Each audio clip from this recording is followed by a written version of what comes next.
índice hoje, dia 18 de agosto. Tivemos uma alta relativamente forte, um gap bem expressivo. Se você gosta das minhas análises, dê like nesse vídeo, isso ajuda muito o canal. Ajuda o YouTube a levar esse conteúdo a outras pessoas, para a gente trazer cada vez mais traders que operam tecnicamente nesse mercado. Bom, o índice ele abriu aí com 1.300 pontos de alta, né? Então temos um gap bem expressivo. Eu fiz uma análise de abertura, como todas as manhãs, lá no grupo do Telegram. Se você não faz parte ainda, clique no link da descrição. Somos mais de 1.200 passageiros, lá postamos análises com intuito educacional. Para quem acompanhou a minha análise ontem, eu havia comentado, né, dessa divergência de IFR, apesar de termos fundos aqui em fechamento levemente mais altos, porque os fundos eram muito mais altos do que aqui no preço, tá? Então, esse movimento aqui eu considerei como uma possível onda 1 ontem ou onda A. Quando abrimos nesse gap aqui de alta, na região de 161,8, então se a gente pegar a média de toques aqui que tivemos nesse suporte até a alta do preço, e carregar o nosso ponto zero aqui para retração, temos o preço abrindo em região de 161,8, se lateralizando. Tá? Então o que quer dizer isso? O preço ele estava buscando uma correção. Então quando ele sobe, com essa força aqui, esse volume, podia ser um volume de exaustão de movimento. Eu sempre estou de olho em tempos gráficos maiores, por exemplo 60 minutos. Eu vou trazer ele aqui na tela. Eu tenho os 60 minutos aqui na minha tela, ele tem alguns indicadores. Alguns deles são o VWAP semanal, o VWAP mensal, onde ele bateu exatamente aqui na máxima do dia, uma média móvel de 9 períodos exponencial, que é essa vermelha, e uma média móvel de 20 períodos aritmética. Além da média de 200 períodos que está passando aqui flat, servindo de resistência para o preço. Quando ele abriu com esse gap expressivo de 1.300 pontos, eu aguardo uma retração do preço. Então, eu não vou participar com gráfico esticado. O que eu quero dizer com gráfico esticado? Tivemos um movimento em gap e o preço ele precisa de uma correção. Essa correção normalmente ela se dá em médias curtas. Então o preço ele espera uma média móvel rápida, por exemplo a de 9 períodos ou a de 20 períodos, para ir fazer um movimento de alta, como ele veio buscar nesse candle aqui a mínima na média móvel de 9 períodos. Essa média móvel de 9 períodos, para uma tendência, ela é muito importante quando o preço faz pequenos pullbacks, né? Então bandeiras normalmente são em cima dessa média. Os traders que estão operando aqui, o swing trade, por exemplo, no gráfico de 60 minutos, eles vão esperar uma correção do preço, porque eles entendem que já realizamos um movimento e precisamos corrigir, para então fazer uma operação de compra, por exemplo. Outra coisa que eu observo lá no gráfico de 15 minutos, eu coloco um gráfico de 15 minutos e estudo, né, as linhas de tendência. Por exemplo, aqui temos uma linha de tendência que foi violada, ela foi rompida. Podemos até pegar um pouquinho mais conservador aqui em corpo de candle, onde exatamente o preço abriu rompendo essa LTB. Quando o preço rompe essa LTB, eu vou buscar algum comportamento que o preço executou abaixo dela. Por exemplo, esse comportamento aqui, ó. Esse comportamento aqui, ó, o preço executa de uma vez só, mesmo calibrando aqui em cima, como ele violou e voltou para dentro dela, ele executou esse comportamento, depois mudou de comportamento. Aqui também, ó, buscamos esse comportamento em múltiplos alvos. Se a gente for replicar essa quantidade de pontos, a gente vai ter as mínimas do movimento bem aqui embaixo, tá? Então, quando o preço ele rompe, ele vai executar esse mesmo comportamento. Olha que interessante. E como ele passou esse patamar aqui, eu tenho uma média de 200 períodos que está descendente, pode servir de resistência para o preço. Lá nos 5 minutos, eu vou entender que essa barra aqui, ela foi uma barra de exaustão de movimento. Realizamos um movimento muito expressivo, de força, precisamos corrigir, não demos continuidade, sentimos dificuldade, temos divergência aqui no nosso IFR, porque esse topo aqui embaixo, ó, ele está do mesmo tamanho que um topo relativamente mais alto no preço. Outro fator importante, rompemos uma região muito relevante. Que região que foi essa? Uma região bem complexa do pregão anterior, que o índice trabalhou dentro dela por um longo período.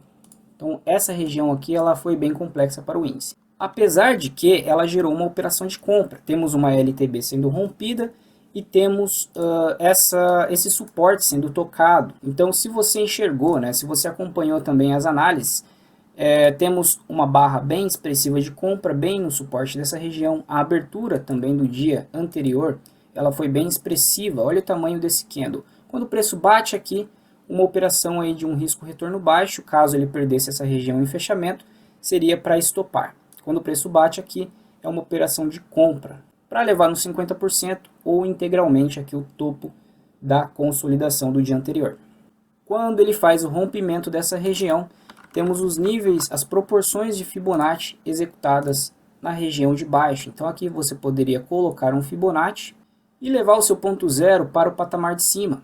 E aí o preço ele vai até o 38,2 e retorna para dentro da consolidação. Como ele voltou para dentro da consolidação, no mínimo ele vai completar 50% dela, né? Então ele vem até um pouquinho mais aqui. Esse fundo segurou ele, então aqui não temos a intenção mais do preço de cair. Ele não quer mais vir até essa região de fundo da consolidação. Já podemos conectar linhas de tendência. A gente pode conectar aqui ó, a mínima do dia com esse fundo aqui, já é uma linha de tendência. Outro fator interessante, deixa eu apagar essas linhas aqui para não ficar muita informação. Ao conectar esses fundos aqui atrás, ó, esse daqui é conceito de price action. Conectando esses fundos e ajustando com esse topo de hoje, você tem uma resistência para o preço. E quando o preço tocou a última vez, né, ele executou esse movimento aqui. Poderia até pegar um movimento maior aqui atrás. Procuro ser sempre mais conservador, pegando um movimento menor, mas ó, se ajustar com o pavio, ele dá o mesmo movimento. Ó. Mas aqui ele veio apenas tocar nessa linha de tendência, então pegando em corpo de candle, ou média de toques da resistência e do suporte, você tem maior assertividade. Ó. Então ele vem, toca nessa LTA, foi uma LTA construída aqui, e executa esse mesmo movimento. Essa LTA, ela tem esse comportamento de alta. Ó. Primeiro comportamento do primeiro candle, parece pouco, né? Mas temos aí 500 pontos. Então quando ele vem buscar a LTA, a gente executa esse movimento. Vem buscar a LTA, executamos esse movimento. Perdeu a LTA, não confirmou o próximo candle, perdeu a mínima, mas voltou, foi um rompimento falso. A gente vem executar esse comportamento aqui. E essa puxada aqui do preço, podemos interpretar aqui no ciclo intraday como uma onda 5, né? Então a gente teve uma onda 1, uma onda 2, fomos até um pouco mais do que 161,8 em onda 3, porque não perdemos fundos relevantes. E aí começamos um processo complexo de onda 4, que a gente faz um A, uma onda B e uma onda C que falha em fazer a viagem dela até a perca do fundo da onda A, para então executar uma onda 5, que vai ter proporções da nossa onda 1. Então pegando aqui em corpo de candle, ó, em onda 1, a gente tem essa quantidade de pontos sendo executada exatamente aqui em cima. Ou, caso você preferir, temos alvos de Fibonacci. Então a partir daqui em onda 3 até aqui em cima, colocando aqui no movimento de onda 5, a partir daqui, por exemplo, do pavio, temos 38,2. Pode não ter terminado, tá? Então o preço ele pode montar uma estrutura aqui de canal, por exemplo, ó, trabalhando abaixo dessa linha de tendência até que ele consiga retornar para ela, construir uma linha de tendência um pouco mais acima. Claro que tem diversas formas a gente traçar esse alvo aqui, essas que eu expliquei para vocês é uma delas, mas você poderia, por exemplo, ter enxergado aqui um triângulo, tá? Então não fique preocupado com o que exatamente esse movimento foi, né? Se foi um flat running, se foi um triângulo em onda 4, o importante é você saber qual é a direção principal do mercado, né? Então qual que é a probabilidade do mercado subir, qual que é a probabilidade do mercado cair. Então você tinha, por exemplo, aqui um triângulo, ó, que executamos A, B, C, D e E. Eu gostaria que esse C viesse tocar a linha, por isso que eu não coloquei triângulo, tá?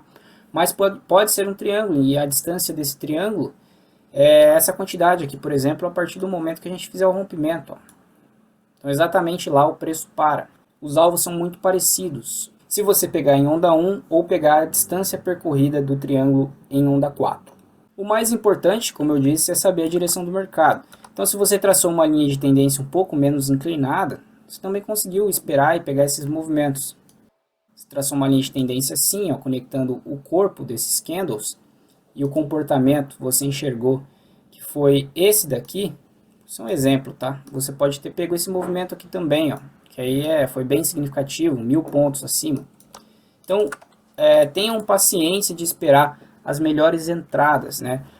Então temos, por exemplo, um padrão de candle aqui na linha de tendência, um piercing line, né, padrão penetrante, outro piercing line aqui em cima, pivô de alta. Pivô de altas, vamos ter Fibonacci aqui dentro, até o 61,8 na resistência, visando 100%, 111, o preço atinge o alvo. Então dias assim que temos um comportamento mais lateral do que tendência, temos que ser muito seletivos e torne isso um hábito, e assim dessa forma você vai ficar cada vez mais profissional. Beleza? Então são essas dicas e essa é a análise que eu quero deixar